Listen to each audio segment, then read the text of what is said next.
All right, hey guys, welcome in today. We are doing Garfield, my favorite orange cat, as if there was any other orange cat that... Even got my little sculptures over here that heads come right off as creepy and cool as that is that I have. Of course, new movie coming out really soon. My kids are really excited to see it, and I am kind of too, as an old comic book head that liked and remembered my dad reading the funnies with Garfield and Odie in it. We'll start out right in the middle of the page, probably about as big as my hand.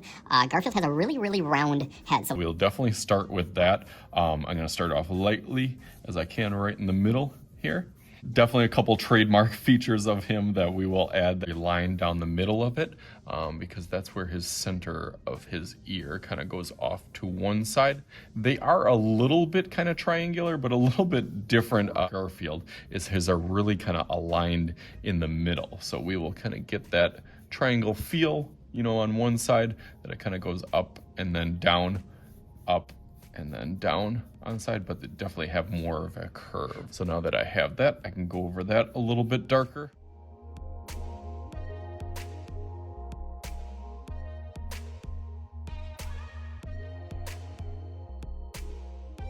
Look at that, as I was talking, I couldn't even push the play button on there. We got his big, ginormous eyes that will kind of bump on the top and then come down. But a real trademark feature that I was just talking about that you didn't hear is his eyes really come down. And he has that kind of curious, you think that he's thinking about something or has a plot or a plan. Cats are kind of devious like that. So I kind of did that M on the top, and then I went straight across and then over here.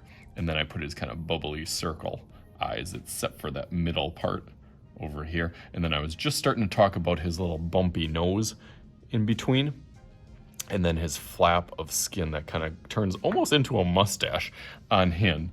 So as I kind of round out that nose, all cats will have that kind of bump that goes down and then over.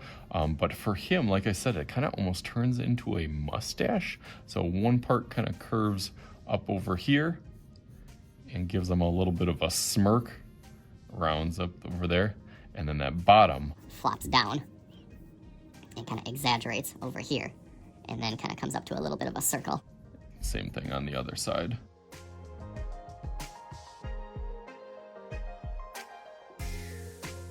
There we go. Now he's starting to look like him, definitely. He has his little whiskers on the side of his face. So 1, 2, 3.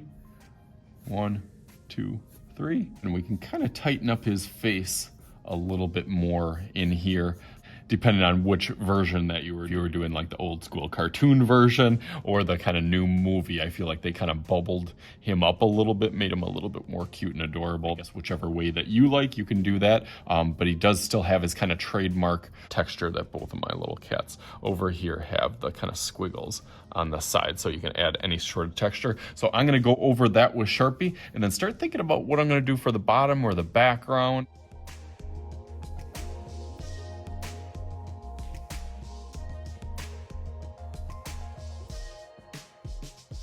All right, there it is. Looks much better now. Now I got to figure out what I'm going to do for my background. I just noticed as I'm talking, added a couple little dots on his little cheek over here. All those little lines where I tried to add a little bit of that comic book feel to some of it. I think background and design, but let's make a little magic happen. We'll use the head of this one. So just like, okay, there we go.